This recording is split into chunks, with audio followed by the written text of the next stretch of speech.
I like say this. I had a young lady.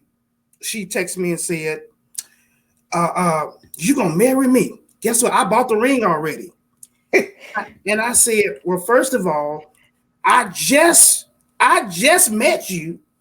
Number two, take the ring back. Number three, God ain't told me nothing. Okay, Not the numbers. nothing. But I think it's important. It's okay, like you said, those little clues every now and then. Because in order for that relationship to start, you gotta somewhere. I mean, something has to happen. But I think that person, it's okay to give little clues. Granted, you got to be careful because like that, you got to be careful with your clues, because what happens is if that person is not feeling that type of way, then it happens. But the little clues you can put them in every now and then. I wouldn't say wrong, but I do think that a woman, you should be hidden. A man, in order to find something, there's something it must be hidden. There must be work to be done in order for that to be given. So every now and then give a little clue. This game we do. I think it's go. I forgot. I play with my kindergarten, but it's almost like hide and go seek. But anyway, it's almost like hide and go seek. But while the kids are trying to find, every now and then, some of the children, they can make noise to give clues as to where they are. Now they're in their hiding places, but they're making little noises just to for that person to pick up the area where they're in. Now you can make some noise. Hey, look, I'm here. Get that new gown, get that new dress, get the new do. Hey, I'm here. But as far as actually going up to him and hey, it's me. Hey, God told me. God ain't told you that, because He got to tell me first, because People stay lying on the Lord. There you go. Okay, but yeah. I think I have something to say. So I think pursue is a very strong word, but I also get what everybody is saying, because let me just say what I say.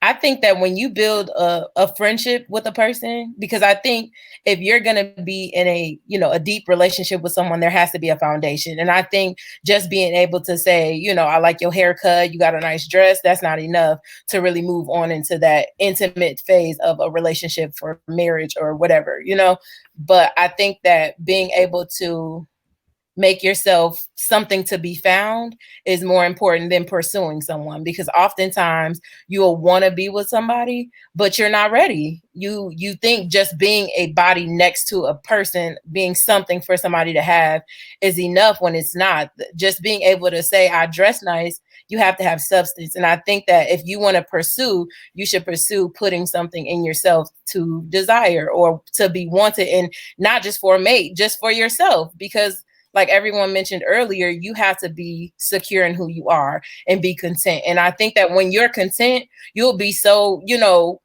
focused and busy, you won't even notice that somebody's noticing you or looking at you. Like, once you finally do get married, somebody can probably come up and be like, I didn't even know you were single, because you're so busy working on your soul salvation, working on your degree, working on home ownership, or whatever it is that you desire. My sister and I often talk about, like, I joke with her about how shallow I am. There are certain things that I just don't like just because of who I am. But at the same time, I want to make sure that if somebody comes, that I'm not so stuck on what I don't like and what things that I don't need, it clouds my judgment to be like, that's not the one. But I also don't want to be so thirsty to where everybody that comes by, I'm like, ooh, why all the fine ones hang out together? Girl, he was, when he was praying, he was looking at me, his eyes wasn't closed. You'll just be so clouded in your judgment. Every single thing looks like a sign, and every single man you meet, you'll be flirting. Every time you go to an out of town conference, you in somebody's face, and then you get on Facebook and mad because you was like, the whole time we was at the conference, he was talking to me, but he got a whole wife at home. He was not flirting with you. Like, you will be so busy looking for that you will just be so confused, and you will come off silly or foolish, or you're not ready when the opportunity comes. You never want to miss your destiny moment because you're you're not dealing with the things in you that need to be right, or God wants to take out of you or put in you. So I don't think a woman should pursue a man, because I think she should be making herself ready to be found. Now, Joe, did you have anything to say before I move on? Another thing that I think you both of you were saying is talking about like our appearance, which is great that we, you know, pep ourselves up and we look great, but we also need to work on ourselves in the inside and also mentally, because a lot of times there's so many different issues from people's childhoods, things that they've been experienced throughout their lifetime, and then they get into a relationship with someone, and then you're wondering why he's beating on you, or you're wondering why, you know, certain things happen. It's because there's certain things that he never dealt with or she never dealt with, you know, but you were just looking at their appearance. But I mean, truly what's on the inside will eventually show on the outside. So work on, you know, your mental as well, work on your heart, you know, so it goes beyond just looking cute.